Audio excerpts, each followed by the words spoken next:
Hi everybody and welcome back to another video.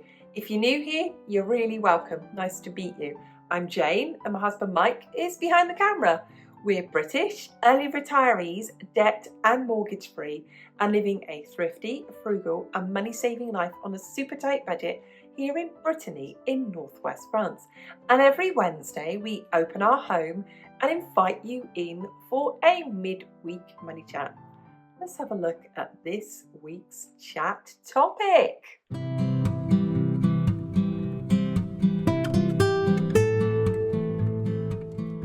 It's a crazy, crazy world. I cannot think of a country, unless you want to tell me differently, that isn't gripped by inflation, that isn't gripped by price rises, that isn't gripped by stagnant incomes and stagnant wages. I can't, you might tell me differently, but I can't think of anywhere. So it's a crazy, crazy world. And in that crazy world, people are still spending money, like crazy spending money, aren't they? They're still buying houses too big. They're still spending too much money. They're still out there financing cars. They're still borrowing money for absolutely everything. So that's where I'm going with this today. It's like, when are people going to say enough is enough? When are people going to actually come to their senses?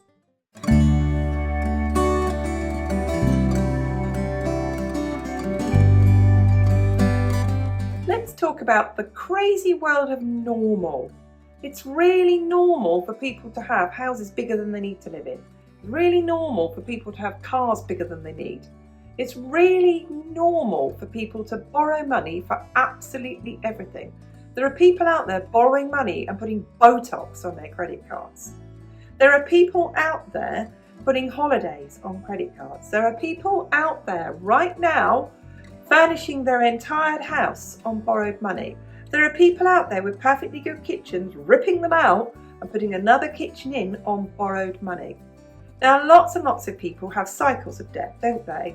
So they borrow money, they pay it off, and then they borrow more money again. And they're doing all of this because people are not saving money.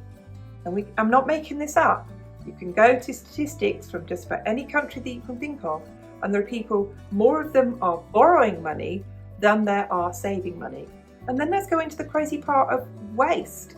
People are buying food, they're not planning their meals. They're coming home from the supermarket with food they haven't really thought of. They've just picked it up because they've liked it. They've got home, they've gone through their fridge, they've taken everything out of there that's not in date, thrown it away and packed in more food. People are throwing away clothes they don't wear. There's disposable fashion. People are disposing of stuff. Hobbies, people are buying stuff for hobbies. So it's just crazy, isn't it? There is a whole crazy world of spending out there. Oh. It's not just me thinking it, is it?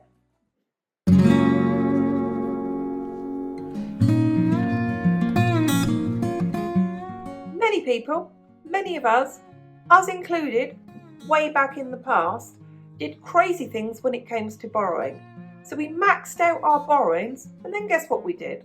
We'd go online, or we'd do a quick phone call with our online banking, and do what we'd do? We'd extend our credit limits. And people are still doing it. Now, we were doing that like way back in the noughties, in the 1990s, where the cost of living crisis wasn't crazy like it is now. But people are still doing this now.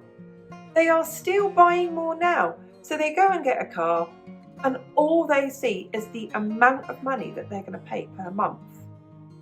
They get a kitchen, all they see is the amount of money they pay per month. And we know where this leads, don't we? It leads to millions upon millions of people living paycheck to paycheck. It's a craziness I don't understand, and especially now. I don't know what it's going to take for people to change. Do you know?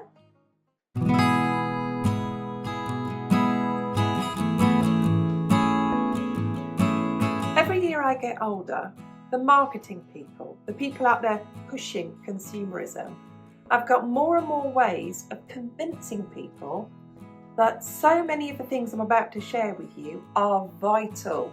Vital. Here's one, anti-aging. Stuff that, I'm just aging. I'm not going to do anti-aging, but they're selling it to you, aren't they? You need to be changing your clothing all the time and updating your clothing. You need to have fancier and fancier gadgets in your house. Fancier stuff all the time. I could absolutely convince myself that I need more and more gadgets in my house. Once upon a time, and I can remember this, people like my mother, she had a handbag, that was it. A handbag. Lasted her years. I'm the same. I've just replaced my handbag. My last one I had before that, over 10 years old. And now I fluctuate the two of them. And so I now own 2 handbags. And one I'm about to pass on to somebody else. Shoes. And I've got a list here. Makeup. I dare you to put in the search bar of YouTube makeup tutorials. It's crazy the amount of makeup people are using these days. Skincare regimes, exercise equipment, exercise classes. And then there's all the other lifestyle stuff, isn't there? Eating out, buying coffee, takeout. I don't get this because I don't see it where I live. But people do this. I'm not lying. I'm not making this up.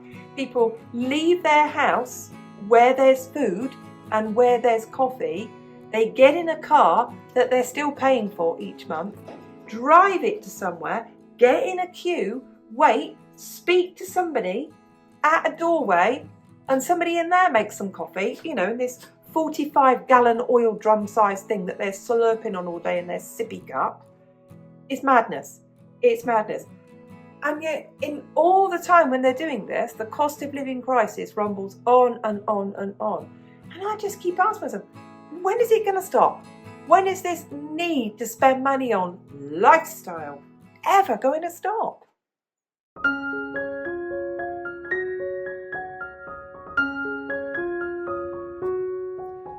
Let's talk 2020. People stopped for a while then, didn't they? And they stopped for a while then because the shops were shut, and the restaurants were shut, and the pubs were shut, and the malls were shut, and everything was shut. People coped. They did different things. They did some gardening. They baked at home.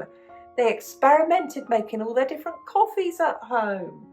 They got craft. They did the craft. They read the books. They used the channels that they're paying for on the TV. They watched the movies. They learned to do things.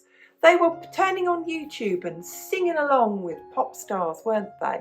So it is possible, and people did do it. And then what happened when the world opened up again? Wallop, out they went, straight into the restaurants, straight on the aeroplanes, off they went, spending the money again. Like I said at the beginning, like they had their own printing press. Off they went again. And they're still doing it, aren't they? In the middle of all of this cost of living crisis, inflation that is sky high, still spending money, like I said, like they've got their own printing press.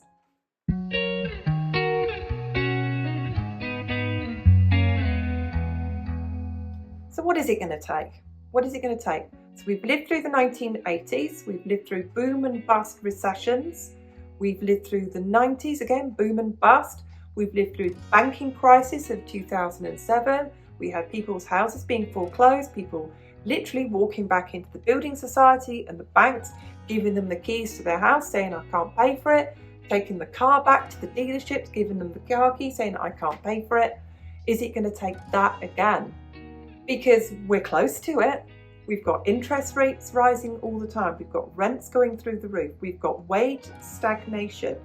People are actually having to pay people's wages with tips. You've got tipflation. You want something delivered, you've got to tip people. Not here in France. If you want something delivered here in France, it costs usually the same as the product you've bought.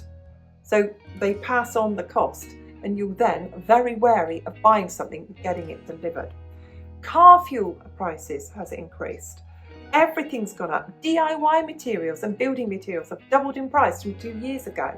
So people aren't sort of doing work around their houses. Clothing has increased. People are increasingly broke. They are increasingly living paycheck to paycheck. And now it's increasingly that you've got the disappearing middle class of people who once upon a time had a little bit of money spare. They are increasingly living paycheck to paycheck. And yet people are still spending money. People are still going on holidays. You want to get on, book a ferry? Tough luck, they're all full up. You want to book a flight? Tough luck, they're all full up. Do you want to get yourself an Airbnb? Tough luck, they're all full up. People are still spending money like they're owning their own printing press, as if there's no cost of living crisis, as if money grows on trees. What is it going to take? What actually is it going to take for people to say, I've had enough of this and I want to stop it?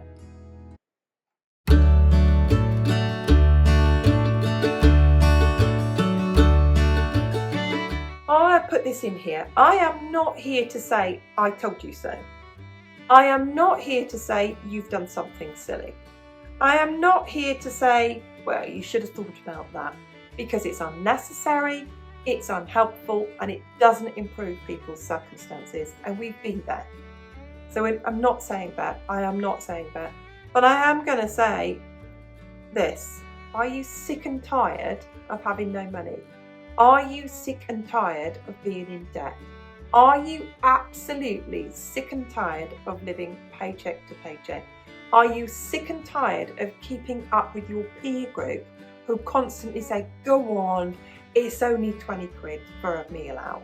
Are you sick and tired of keeping up with your friends saying, look, what's 15 euros, $15, £15 for a new shirt? Are you sick and tired of being on that constant hamster wheel of earn money, spend all the money, got no money? Are you sick of it? Because I can't understand why people are not. I cannot understand why people are not saying, I've had enough of this.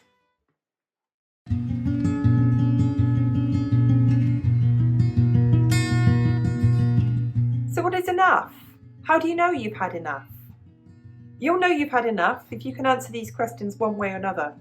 Do you have an emergency fund to cover everything you need to pay for a month, or 3 months, or 6 months, or 1 year? Do you have any emergency fund or any savings at all?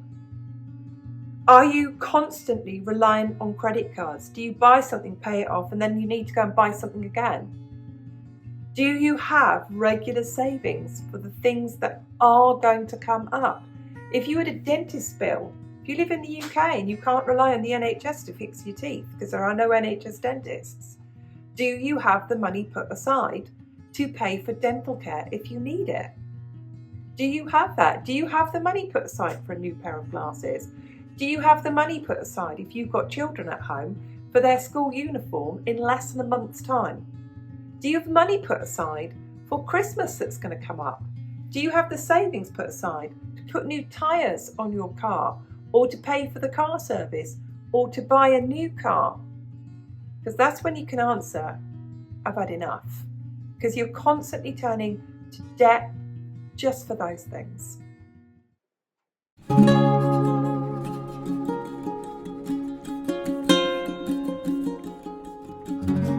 So where do we start? It comes from that. I've had it, I can't take it anymore, and I want to change. And when we do want to change, and we've been there, and we've had drastic and radical change in our lives, the first thing that we've started off with, the fundamental of all of this, is a budget. You know all the money coming in, you know all the money coming out, not just monthly, but over the entire year. You know when your property tax is going to come up. You know when your car service is going to come up. You know when your dental checkup's going to come up. You know when your water bill's going to come in. All of this takes time. We didn't do this overnight. I can promise you it takes time. It takes time now to keep on top of our budget. And do you have savings? We set aside 10% a month. We were setting aside a lot more than that when we were in full-time employment. We were setting aside about 30% of our income into savings on top of our pension savings when we were in full-time employment after we got debt-free. Over 30% a month. Times were different then, our incomes were higher, but our incomes as a couple were exactly at the average British incomes level. The other part of it is you have to be on board as a couple. What is it going to take to do that? Do you have to, and it can feel like nagging. Where's the receipt for that? You've been out, where's the receipt for that? That's the starting point. Tracking everything you spend. Getting in the habit, because in our supermarkets they now ask us, do you want the receipt? And the answer is always, yes please. And I put the receipt and build up those habits where I put the receipt, I put it in my wallet, I get home, I open my budget book, I write it in my budget book, I track it against my expenses. What's it going to take for anyone to stop shopping? What's it going to take? I mean, we're in the middle of No Buy July. We're old hands at this now. We've done No Buy January, July and October for years on end. What's it going to take for you to stop shopping? Are you shopping because you're bored? Are you shopping because you just like spending money? Or is it a habit? What is it? What is it going to take for you to stop shopping? What is it going to take for you to be more productive with your life? I mean, people are really encouraging and kind to us when we show the garden or cooking or preserving or canning or any of those things and say, oh, you two are always busy. Well, we're busy because we don't use spending money as a hobby. And there are people who use spending money as a hobby. They're always at the charity shop, they're always at the garage sales, they're always at the big greniers, they're always prepping. I'm absolutely, utterly convinced that preppers love shopping. They love shopping, they love buying stuff and having stuff, don't they?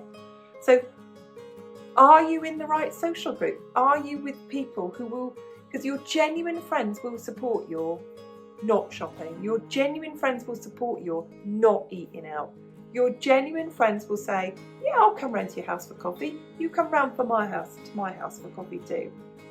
And it's also okay to say, I've got a problem and I need to do something drastic about it. That could be not shopping for a week every month. It could be not shopping for an entire month just to go cold turkey to break yourself from that habit. But what is it actually going to take for anyone out there to say, I've had it and I've had enough of this?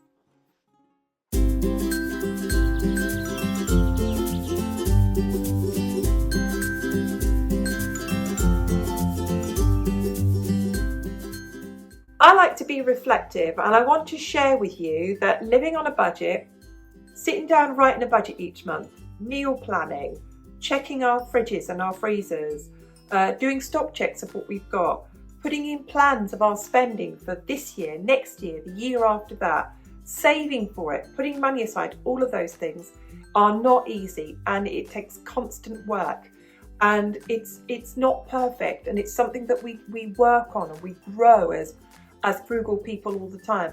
But I want to leave you with this. Being frugal is hard. Being broke is hard.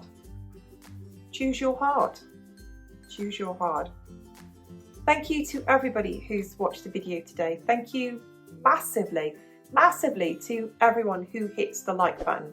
It really is helping our channel grow. And those numbers, the channel is growing all the time, and we're so grateful to all of you who are subscribers. And thank you to everyone who leaves a comment. And here is what I'd love to hear from you today. I know many of you watching are frugal. Is it easy? Does it have its hard moments? What if you're not frugal and you're trying to be? What is easy? What are your hard moments? Share with us, because we read every single one of your comments, even if we don't get time to reply to all of them. Thanks again, and we'll see you soon. Bye.